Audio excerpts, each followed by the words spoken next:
दूसरा बिंदु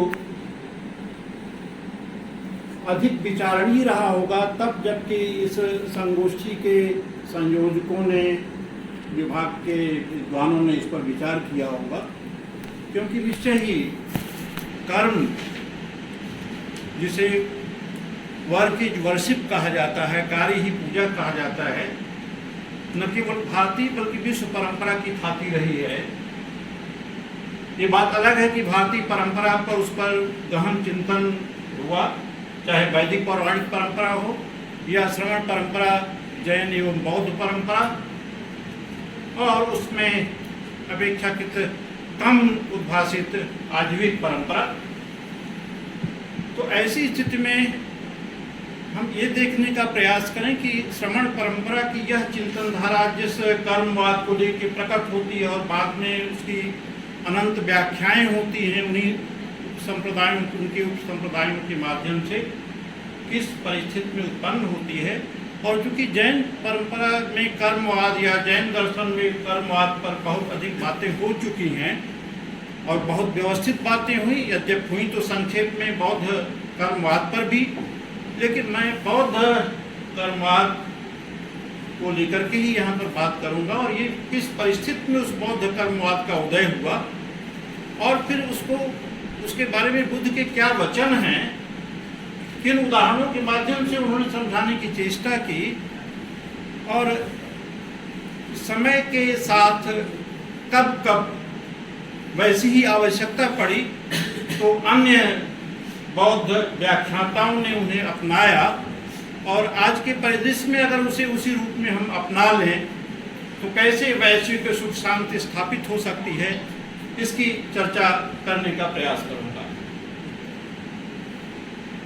जब आज हम जी रहे हैं जैसे इस प्रकार का वैश्विक परिदृश्य है, जिसमें एक तरह से भोग विलासिता के युग में, यंत्र सम्मिलित भौतिकतावादी विलासिता के युग में हम जी रहे हैं।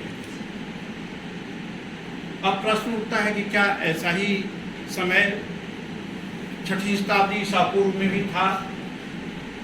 तो मैं समझता हूं कि अगर 6वीं शताब्दी ईसा पूर्व पर विचार किया जाए तो ठीक है, वैसा यंत्र उस समय नहीं था जैसा कि आज है, लेकिन वह भी एक तरह से जो है तकनीकी क्रांति का युग था, और उस समय के जो औजार हथियार जो है उस समय विश्लेषित किए गए थे, आविष्कृत किए गए थे, लगभग उस समय भी उसी तरह का आभास दिला रहे थे। यह सम्मिलित भौतिकतावादी युग था और समाज में बिल्कुल अराजकता फैली हुई थी।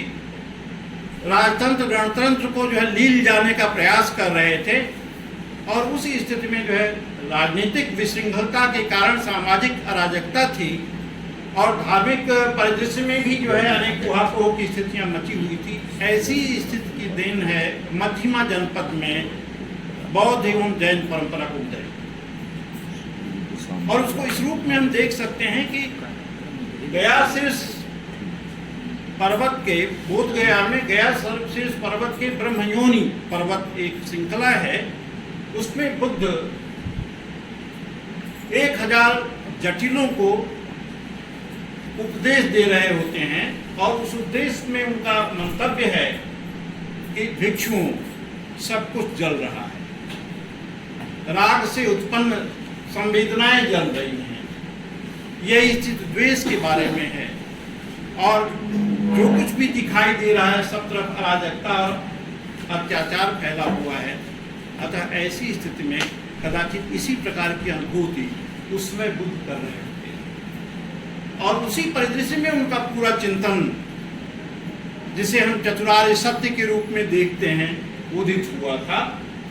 चूंकि समय कम है, ऐसी स्थिति में बुद्ध के 3 वचनों को यहाँ उद्धृत करके और फिर मैं अपनी आगे की बात करूँगा।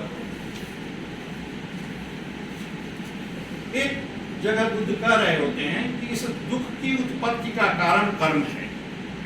क्योंकि कर्म पर ही हम लोग विचार कर रहे हैं, जो है इस दुख की उत्पत्ति का प्रधान कारण कर्म है। कर्म ही जीवों का अपना है, कर्म ही योनि है, दायाद है, प्रतिसरण है इत्यादि। ये चूलकम विभंग सुत्त मध्यम निकाय का चूलकम विभंग सुत्त है, उसमें कह रहे होते हैं कि कर्म ही जीवों का अपना है, कर्म ही उनकी विरासत है, कर्म ही उनका प्रभाव है, कर्म ही उनका बंधु है और कर्म ही उनका सहारा है। कर्म ही जीवों को बांटता है, उन्हें हीन और उच्च बनाता है। ये तदनंतर संयुक्त निकाय और अंगुत्तर निकाय में ये अनेक बार बात दोहराई गई है। कर्म अनात्मकृत है, न यह शरीर तुम्हारा है न औरों का है, केवल पुराना कर्म है। अर्थात कर्म को ही शरीर के रूप में जो है विग्रह के रूप में वो देख रहे होते हैं। जीव और शरीर को एक मानने से ब्रह्मचर्यवास नहीं होता, न भिन्न मानने से, न अनात्मकृत है न परकृत है। हेतु सहारे यह उत्पन्न हुआ है और न रहने पर निरुद्ध हो जाएगा, जिसके तहत उनका ये धम्मा हेतु प्रभवा हेतुम तेषां तथागतो यौदत् तेषां तयो निरोधेयो अनुवादी महाश्रमण की भावना अनुस्यूत है। आगे वो कह रहे हैं कि लेकिन कर्म अगर कैसा करें तो ये सब बातें होंगी।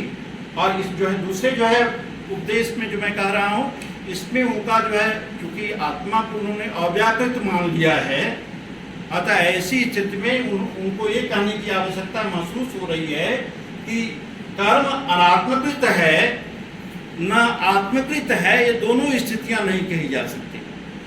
तदनंतर वो कह रहे हैं मैं चेतना पूर्वक ये हुए संचित कर्मों के फल का प्रतिवेदन किए बिना उनके और दुख का अंत नहीं मानता। इसमें चेतना पूर्वक किए हुए कर्म की बात है। प्रत्येक के लिए दुख का अंत बोध पूर्वक किए गए कर्मों के क्षीण होने पर ही संभव है। अब प्रश्न उठता है कि इसका कोई उदाहरण भी है क्या? तो इसका उदाहरण स्वयं बौद्ध साहित्य में ही जो है थेर गाथा में दिखाई देता है, चक्षुपाल थेर के रूप में। ये चक्षुपाल थेर एक तरह से पहले पाल के नाम से जाना जाता था। एक श्रेष्ठी के दो पुत्र थे, बनारस के ही थे, एक पाल और दूसरा हुआ छोटा लड़का हुआ तो उसका चूल पाल नाम रख लिया। और एक समय ऐसी आई स्थिति कि जो है बड़े पाल ने बौद्ध धर्म ग्रहण कर लिया। और बौद्ध धर्म ग्रहण करने के बाद उसने कुछ निश्चय किया कि मैं चार जो है त्याग करूंगा, कुछ समय तक सोऊंगा नहीं, कुछ समय तक जो है मिथ्या वचन नहीं करूंगा इत्यादि। पहला उसने निर्णय लिया कि मैं सोऊंगा नहीं, जो है इस वर्षावास में मैं सोऊंगा नहीं। और उस सोने की न स्थिति में 1-2 महीने के अंदर ही उसको आँख की बीमारी हो गई। और आँख की बीमारी के बाद उसने वैद्य को दिखाया और वैद्य ने जो है रोग को दवा दी। और दवा जो है चूँकि उसने निर्णय कर लिया था कि मैं सोऊंगा नहीं, तो बैठे ही बैठे वो दवा लगाता रहा, दवा से उसका कोई लाभ हुआ नहीं। पुनः वैद्य के पास गया तो वैद्य ने कहा कि भाई आपने जो दवा ली उससे ठीक नहीं हुआ, ये कैसे हो सकता है, उससे तो ठीक हो जाना चाहिए। क्या आपने जो है सोए सोए दवा ली या बैठे बैठे ली? तो उन्होंने मौन रखा, अर्थात ये नहीं कहा कि मैंने बैठे बैठे दवा ली। और फिर वो आए और आने के बाद जो है उसी वर्षावास में वो पूर्णतः अंध हो गए।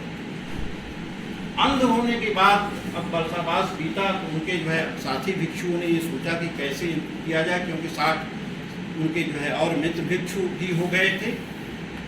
तो उन्होंने कहा कि चलिए बुद्ध इस समय श्रावस्ती में विराजमान है, उनसे मिला जाए। तो उन्होंने कहा कि मैं तो अब जो है अंध हो गया हूँ, और अंध होने के कारण ही जो है वो चक्षुपाल थेर के नाम से, जैसे प्रज्ञा चक्षु कहते हैं, तो चक्षुपाल थेर के नाम से वो जाने गए। और उन्होंने कहा कि अब तो मैं आप लोगों के सहारे नहीं चल सकता, आप हमारे छोटे भाई को सूचित कर दें कि कोई वो परिचारक भेज दे और उसके साथ मैं वहाँ जाऊँगा जो है बुद्ध से मिलने के लिए। परिचारक आता है और फिर बीच की बात मैं छोड़ता हूँ, वो जाता है वहाँ पर जो है बुद्ध से मिलता है और वहाँ पर चारिका इत्यादि करता है।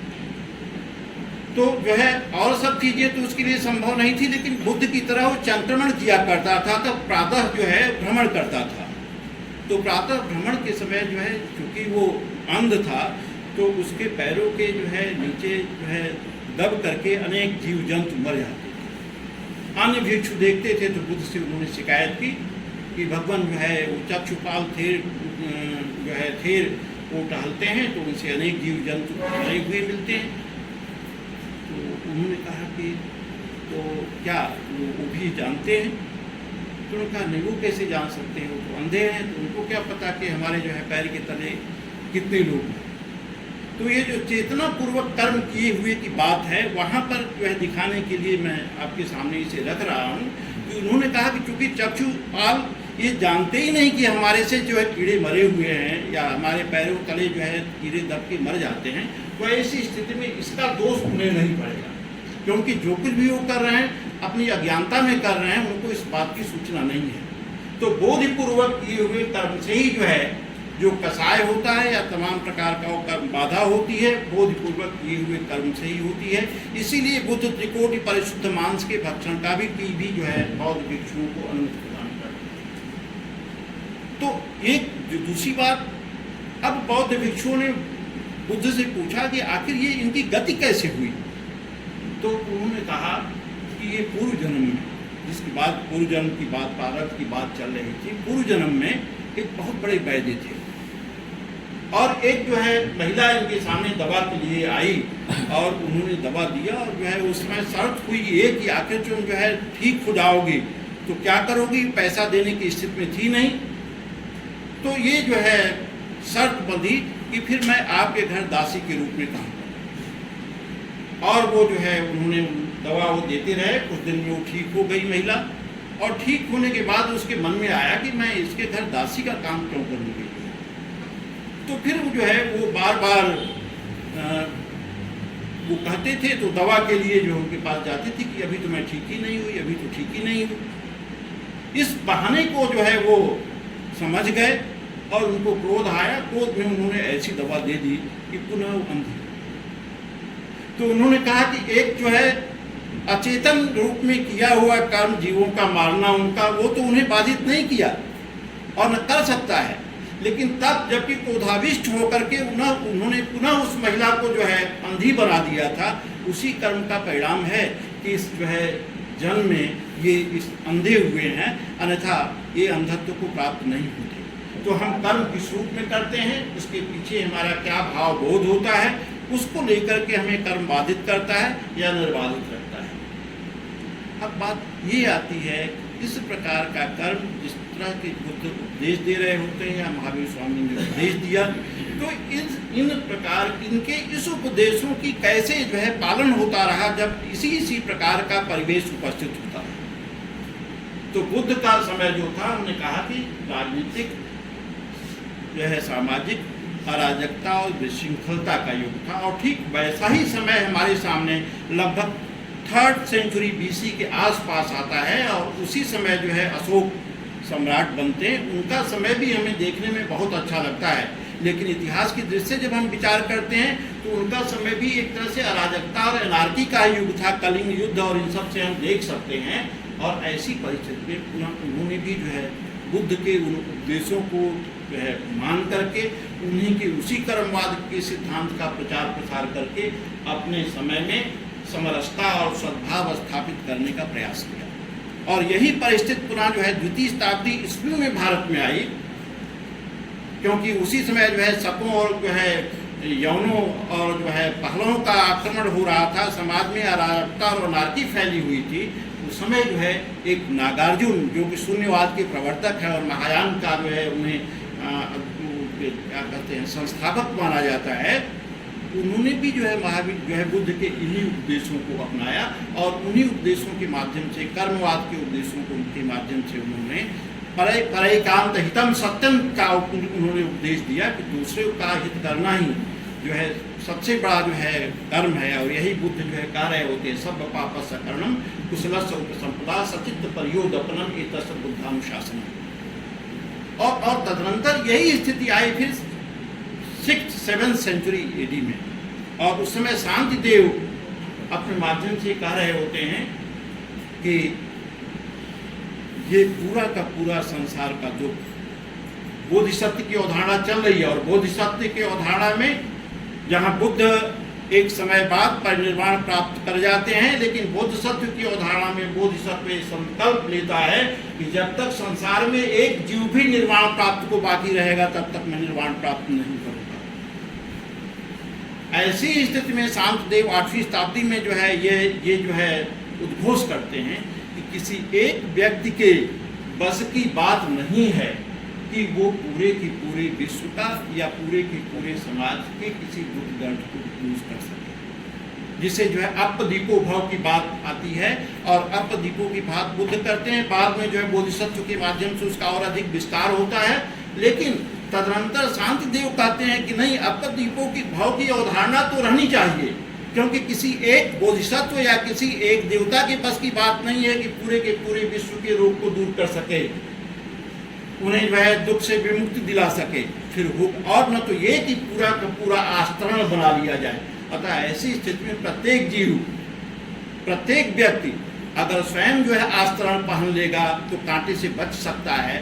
और ऐसी स्थिति में जिसको हम कहते हैं अपने सुधरेंगे जग सुधरेगा, तो अगर हम अपने को जो है करुणा, मुदिता, उपेक्षा और मैत्री के माध्यम से जो है ब्रह्म विहार के माध्यम से संपूर्ण जो है चरित्र का जो है परिशोधन कर लें और यही बात प्रत्येक व्यक्ति सोच ले तो दुनिया का दुख दर्द विमुक्त हो जाएगा। ठीक वैसी ही बात शांति देव कर रहे होते हैं और ये फिर परंपरा आगे बढ़ती है। और बाद में जो है तब जबकि जो है भारत का अंग्रेजों पर आक्रमण होता है, आक्रमण क्या होता है, भारत जो है उनकी संप्रभुता में चला जाता है और उस संप्रभुता काल में पुनः एक बार फिर ये बात आती है कि कैसे स्वतंत्र हुआ जाए।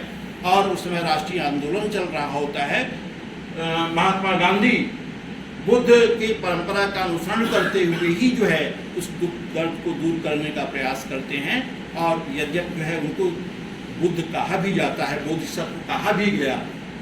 और आज के संदर्भ में तिब्बत के जो है दलाई लामा उसी परंपरा को लेकर के भले ही पूरे के पूरे विश्व में उनकी बात नहीं फैल जा रही हो, लेकिन वो प्रयास कर रहे होते हैं। तो ऐसी स्थिति में उस आज भी अगर हम जो है अहिंसा आधारित ब्रह्म विहारों, बौद्ध ब्रह्म विहारों का करुणा, मुदिता, मैत्री, उपेक्षा का पालन करते हुए प्रयास करें तो विश्व के दुख दर्द को दूर कर सकते हैं। शांति देव के उसी जो है मंतव्य को अपनाते हुए कि प्रत्येक व्यक्ति अगर जो है अपना अपना उपान पहन ले, अर्थात अपने चारित्र्य की संशुद्धि कर ले, शांति, अहिंसा और सद्भाव का पालन करें तो विश्व में शांति और अहिंसा सद्भाव व्याप्त हो सकती है।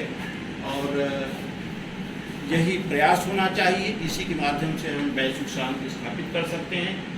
ये इस दृष्टि से संगोष्ठी की उपादेयता है कि इस प्रकार के विचार में हम अपने को तन्मय पा रहे होते हैं। चूँकि समय कम है और इसी के साथ मैं आयोजकों को धन्यवाद ज्ञापित करते हुए कि उन्होंने आप लोगों के बीच मुझे उपस्थित होने का अवसर दिया और आपको भी कि मुझे धैर्यपूर्वक सुना आप लोगों ने। बहुत बहुत धन्यवाद।